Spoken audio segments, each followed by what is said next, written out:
Hey guys, welcome to my channel. My name is Michelle and I'm Elvis Last here on YouTube, and I'm filming this today because it's an unboxing, but I've already unboxed it, so technically it's not, but we'll call it that. It just arrived today. It's Saturday today. It's Saturday the 7th of May. Yesterday was my birthday and my husband ordered me this book. It didn't come yesterday, it come today. So yeah, a day after my birthday, but I didn't mind. So my husband bought this for me, which was lovely of him. It saved me buying it in the pennies, which is nice. So without further ado, let's go and see what it is. It's this one right here. Hey, now this is the Elvis 68 Combat, the story behind the special, Steve Binder, with a foreword by Baz. Now there's a brilliant interview that I will try and pop down into the description bar or into the comments. If not, maybe my friend Jan will. Jan is a fountain of knowledge on Elvis and she always has amazing links, and she was the one who alerted me to it. But it's with Steve Binder chatting about it. It's a really brilliant interview. I really recommend it. And he explains, because he had this out in 2018 and I think a few people have got it. But Baz and the production company kind of were saying, like, go and wait, because in 2022 there's going to be a big movie coming out, and to coincide with it. So this version is the one with Baz's foreword, which is really nice, and I wanted it. I would have bought this anyway. I don't know why I never bought it in 2018, which is really weird. But I had to get it. So let's have a look at, first and foremost, the size of the book. Very, very impressed for the price. This is really good for the price. I paid, well, I think my husband paid £25, something like that. It was all right for delivery. It took about 5 or 6 days, something like that. But I'm really impressed. It's a really sturdy, hardback, good book. And for that price, it is well worth the money. Sorry, it's a Saturday. I'm filming on a Saturday, so my dogs may be barking. I apologise if you hear them. I have sausage dogs and they bark at anything. So yeah, I am impressed with the quality first and foremost. This is a really nice book. And when I unpacked it, because I didn't know I had seen it, but do you know, when I unpacked it, I was like, oh my god, I'm so glad I got that. I just don't know where I'm going to put it, because I'm running out of space mega, and we've got other stuff as well, and I just can't fit in here. As you can see, it's just all like, oh, building up. I just got tons. So yeah, I don't know where I'm going to put it, because it's such a nice book. It should be on display. It's beautiful. So hardback, and inside it's like so, which is really, really nice. It's a lovely, lovely book, honestly. And then you've got like a note from the book's producer, and then a little bit from Priscilla Presley, which I thought was lovely.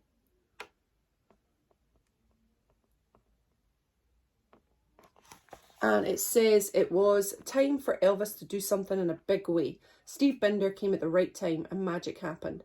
Their journey made history, and still today we enjoy and are mesmerised by that magic. Priscilla Presley, which is really nice.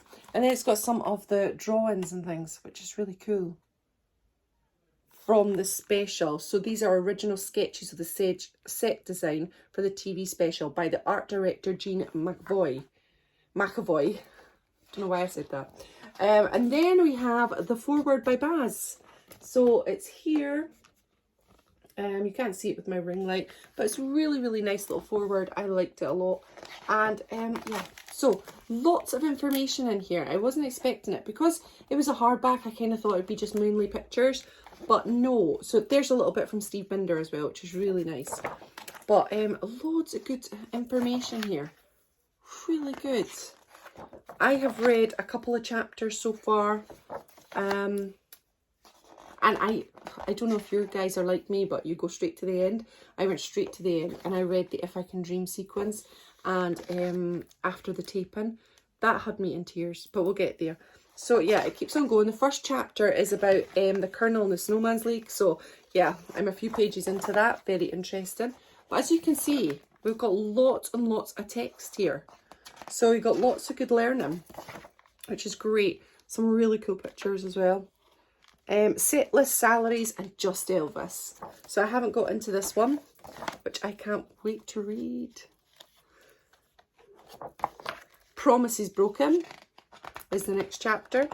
And again, look how many text we've got, how many pages full of text. I mean, pre-production, Some great pictures in there as well.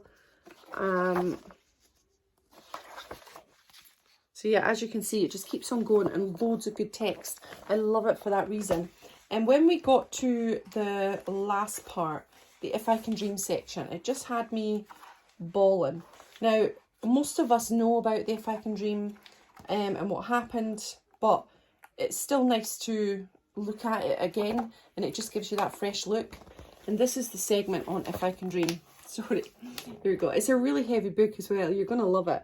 And this part is just lovely. I really enjoyed reading it. So it's things like knowing that the closing song of the special had to make a personal statement about Elvis, and knowing that sometime to find it was running out. And I asked Billy Goldenberg and Walter Earl Brown, to go home and write a song that would express who Elvis was, and Elvis, who was thrown into the spotlight and who seemed to really care about the world around him. So off they went, and they went off and wrote the song rather. And not long after, Earl phoned me to say that they had written the song that they requested. So they went in, and that was before taping started the next morning. And Billy and Earl were ready waiting for me. We went into the empty piano room in Elvis's dressing room, and then proceeded to sing me If I Can Dream.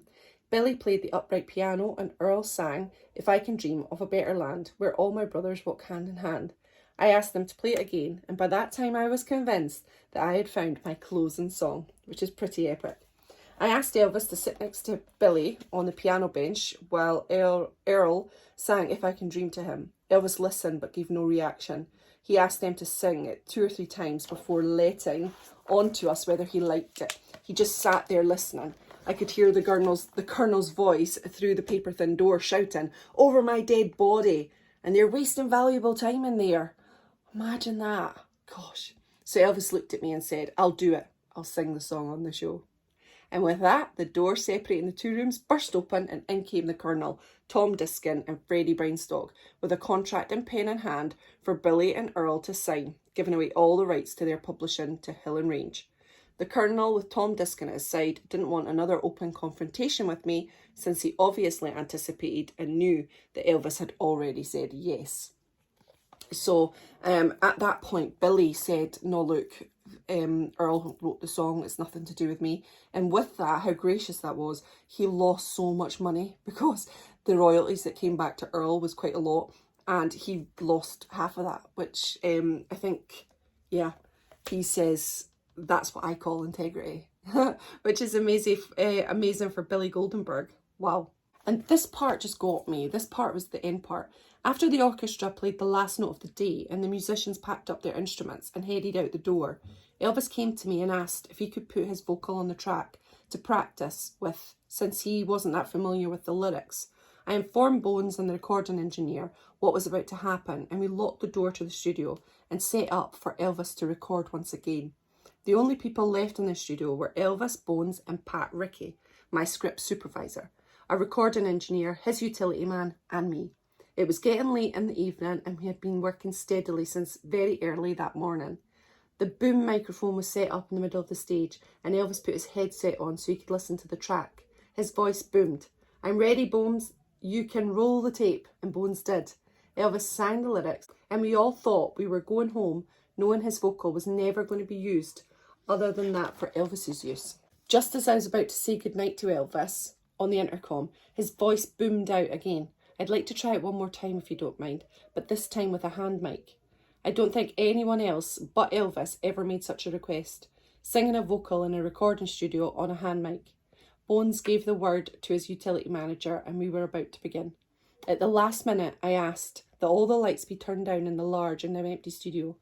The only lights left on were the panel lights on Bones's mixing board, the little red lights on the musicians' amplifiers, and the lights on the tape meters and tape machines reflecting on the glass separating the control room from the stage. It set an eerie mood. Looking out from the control booth glass into the studio, I could barely see the outline of Elvis standing in front of that empty musician chairs and music stands. Bones started the tape playback, and as Elvis started to sing, he dropped to the studio floor in a fetal position, clutching the microphone close to his mouth, and seemed oblivious to his surroundings and us. What surprised me at the time was that Elvis had already memorised most of the words. It was all that basic instinct coming out through his entire being and forming the words to the song as they escaped his throat. It was raw, powerful, animal-like. If only I'd had a camera at that time. As great a performance as it was to an audience of 5, I still made the decision to have him sing live to the track when we taped If I Can Dream. I admit that the television tape-in came nowhere close to his performance at the recording studio, but I still stand by my decision to have him sing live rather than lip-sync on television. I wanted to say that little bit because it just made me emotional just thinking about it, how much he took to that song. He'd already memorised it. He was in the fetal position. He was like an animal. Oh, it just absolutely amazes me how powerful a performer Elvis was and how serious he took it and how excited he would get if it was material was good and it meant something to him and his creative juices were flowing, and I just love that. So yeah, there's more to it. There's obviously lots more to it. There's lots of text in there. There's lots of pictures in there. I mean, there's just so much. This book is fabulous and I really recommend it. If you're an Elvis fan, just buy it because you'll love it. You won't regret it. It's a really, really cool book. And yeah, just buy it. £25 for that. It's really good value. I'm impressed. All right, thanks very much for joining me. I hope you enjoyed today and I shall see you on another video very, very soon. Bye everyone.